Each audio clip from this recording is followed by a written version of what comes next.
So as you can probably see, this airplane I'm flying today is not the airplane I normally fly. This one belongs to a friend.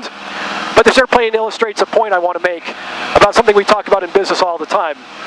And it's that if you're not failing, it means you're not trying hard enough. And so this airplane and I actually have a very interesting history around failure. It's a bit of a scary analogy in aviation.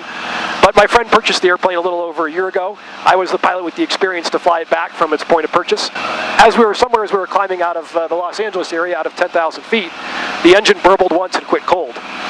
And there I was, faced with a very high-stakes success or failure situation, which depended actually on the training that I'd received prior to that and my amount of preparation. So I immediately went through something that my friend who was sitting in the right seat here next to me, the owner of the plane, that he and I had briefed. We were on the ground before we took off. I briefed an emergency engine failure procedure to cover just a scenario like this. But even before that, I had been practicing short field landings on short runways, emergency engine outs and other airplanes, where you have to circle down over the airport and land with no engine.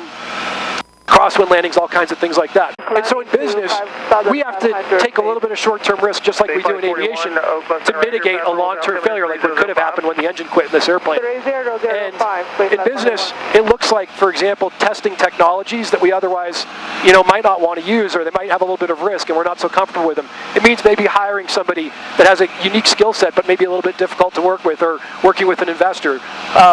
Those types of things are short-term risks. They represent a potential short-term failure to guarantee, or to at least help guarantee a long-term success.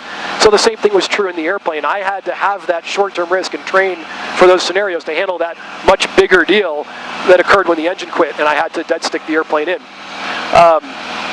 And I encourage you to think about, when you think about taking risk in the business, in the short term, think about it in those terms. You want to come to market with something that's a highly competitive product, not just a little bit, but highly competitive, better than your competitors, that uses the latest technology, that's built by the best people you can find and funded as well as it needs to be to get through that difficult launch phase.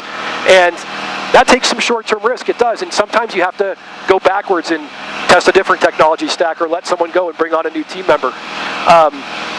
And obviously in the airplane, our goal in the short-term training scenarios is not to crash or damage the airplane, but we do have to take some risks to practice so we can handle the bigger stakes things that happen in the long term. So I'd love to hear your thoughts on what you've done in your business and how you've made those short-term risks work in the long term and how they paid off for you.